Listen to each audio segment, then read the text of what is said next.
Hello and welcome to the 40 Sundays YouTube channel. My name is Tiffany. If you have joined me before, welcome back. If this is your first time, welcome. I am so glad to have you.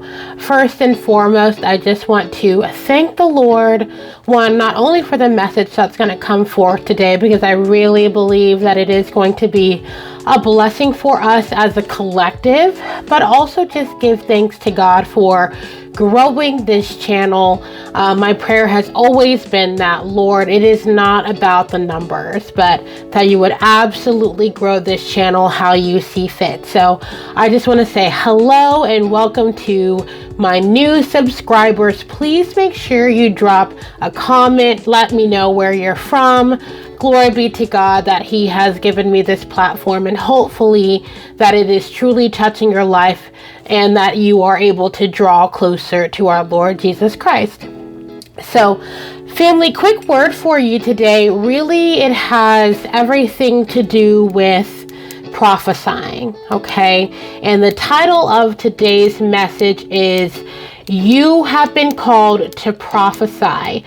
Plant the Seed." Okay, and this comes out of actually experience that I had about 2 weeks now. And God, please forgive me because I was not diligent in putting this message out when He gave it to me. But I'm glad that in the time that I waited, that He was able to develop it even more. And so today, family, I really just want to take time to encourage you in planting the seed. Okay. A lot of times when we talk about prophesying, we think about a couple different things, right? So we think about the person on YouTube who has that prophetic channel, who is able to talk about things that are going to happen in the future, or are able to hear from God and get clarity and be able to tell you things that are soon to come. But as Christians, we have all been called to prophesy. And the way that we do that is with our testimony. And 1 Corinthians 14 and 31. And that reads, "For you can all prophesy in turn, so that everyone may be instructed and encouraged." And the word prophecy, or the word prophesy, means to utter by or as if by divine inspiration, to give instruction in religious matters, otherwise preach, and then to speak as divinely inspired. Our traditional understanding of what prophecy or prophesy means is to make a prediction, to predict with assurance on the basis of mystic knowledge. So that's going to fall in the category of what we're used to when it comes down to prophesying. And we think that, a lot of us think that, I should say, that we have to be called and have that gift to be able to prophesy.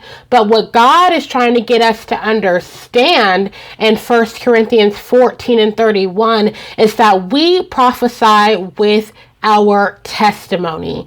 God is putting you in a situation where you are instructed to give your testimony. That is prophecy, okay? Because in other words, we are going to be preaching with our life. So I know when we hear the word prophesy that we think that we have to be on a street corner doing, street evangelism. And Lord knows that is not my gift. If He told me to do it, I would wholeheartedly do it if it was a corporate church thing. But God knows that is not my bent, where I am comfortable to stand outside of Kroger and ask people how they know the Lord, or if they know the Lord. So glory be to God that that's not everybody's bent to do street evangelism.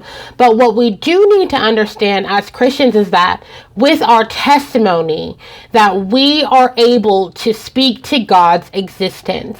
Now, what does that look like for us as Christians? That can be as simple as the way we carry ourselves. It's as simple as the way we show up in our jobs, if you're going to school, any extracurricular activities, church, all of those things. We can speak to God's existence, and our lifestyle can prophesy and testify to the glory of God.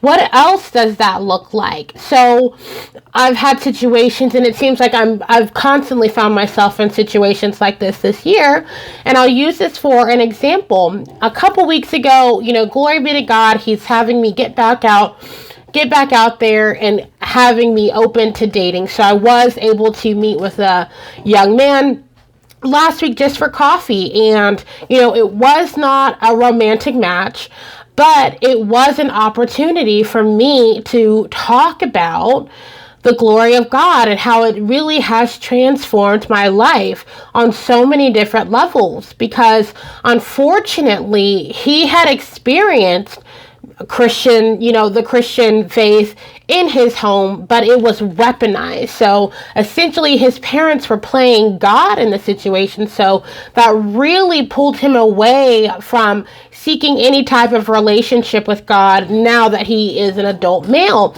And, it really had an impact on his family life, his relationships, all these things. So now he is in a place in his life where he's in an exploration mode. And me being the Christian woman that I am, and having faith that God is going to bring me a man of God, my spouse will be a devout man of God, I had to explain that to him. And not only did I explain that to him, but I was able to share my own testimony about how God was able to pull me out of a place of darkness, okay? Out of a place where it was becoming life or death, where I had no longer had the desire to be on this earth. But glory be to God, he put enough sense in me to know that I have tried all of these other things except God. Even though I grew up in the church, even though my parents are ministers, I tried everything but God, right? And the minute that I decided that I was going to go with God and submit wholly and live a life in pursuit of righteousness, things begin to change. And so I was able to share with him a different perspective of Christ than he was used to hearing, or he had even experienced. So, even though it wasn't a love match, my prayer, one, that's somebody I'm going to add to my prayer list. 2, he was able to hear something he's never heard before. And while he is in this exploration of what's really out there, he believes in God, but he doesn't know which God and this, that, and third. My prayer is that it will cycle back to Jesus and that he will find himself serving the Lord. So even though, and God just works in mysterious ways like that. That, even I was going on a date, but it ended up being a session where I just got to share the love of Christ. And you will probably find yourself in situations like that. That's why it's important for us to be bold in sharing our testimony. Now, I'm not saying you have to pull people to the side and, stuff it into a conversation that it doesn't belong. But God has a wonderful way of working it out where that the conversation leads that way, and it's just a perfect segue for you to just share the things that the Lord has done, because that really can save somebody's life. You never know what somebody's experienced, and it seems like this has been a common theme throughout my life where I have met people who have experienced Christianity, but it's always been in some type of way. So they've either been abused physically, mentally, sexually, they had a bad experience, church hurt, and really as a body, we have to become sensitive to those people.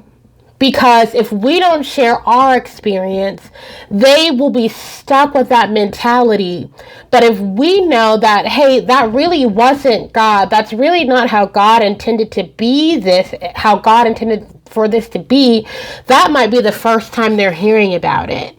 So it may not be where you lead somebody to Christ in that moment, but you are planting the seed for grace to come into their lives, because all of these other things have been at play, right? The devil has been working hard to keep these people in separation.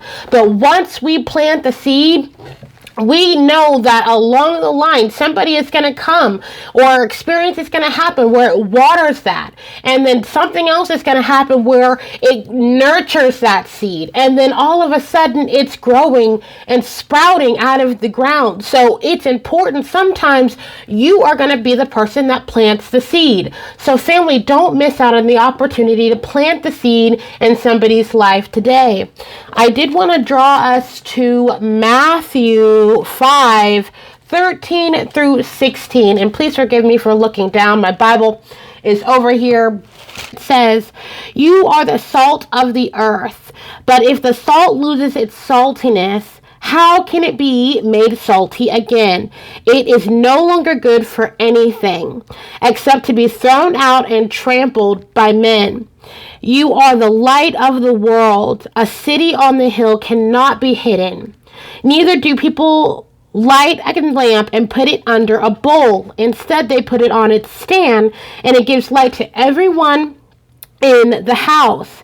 In the same way, let your light shine before men, that they may see your good deeds and praise your Father in heaven." So that is God's call to us, to let our light shine. Again, you may not be called to street evangelism, but we have all been called to prophesy with our testimony, the way that we show up in every room that we're going to be in.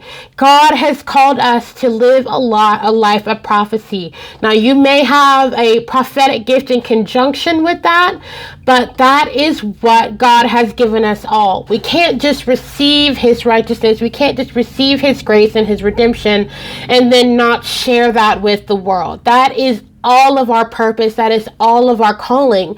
So if you're that person right now, and I'm just getting this, if you're the person who is looking for your calling and like, God, what is it? This is the message for you, that your calling first and foremost is to live a life in pursuit of righteousness, live to speak to God's existence with your lifestyle, with the way that you behave, with the way that you show up.